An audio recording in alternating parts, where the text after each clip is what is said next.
Two of Singapore's presidential hopefuls submitted their applications for the Certificate of Eligibility today. Former Deputy Prime Minister Tony Tan and former NTUC Income Chief Tan Kin Lian turned up at the Elections Department within minutes of each other. More from Imelda Saad. Mr. Tan Kin Lian arrived at around 11:15 a.m. accompanied by his wife and supporters.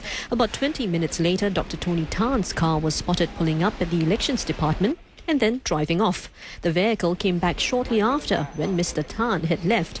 In a Facebook posting, Dr. Tan said he had circled round the block because he did not want to disrupt Mr. Tan, who looked like he was in the middle of making a statement or holding a press conference. Dr. Tan gave brief remarks to the media after submitting his papers. This election, the most important people are Singaporeans, so we have to find out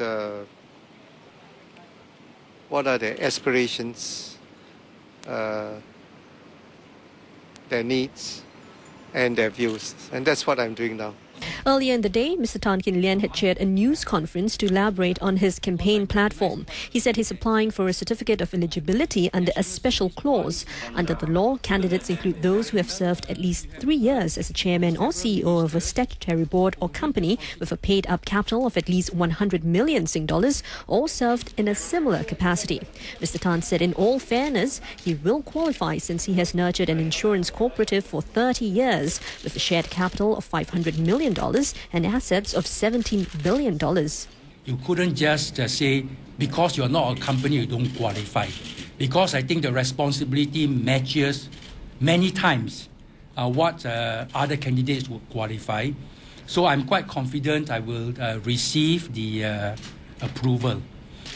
Mr. Tan again described himself as an independent candidate without the baggage of any political affiliations and said he's suited to represent the people. Observers have stressed that the powers of the president under the constitution are limited, with no authority to initiate policies. Now, candidates have up to 3 days after the writ is issued to submit their paperwork. Now, based on past polls, the Presidential Elections Committee issues the Certificate of Eligibility just a day before nomination day. Now, Singapore's presidential elections must take place by end August.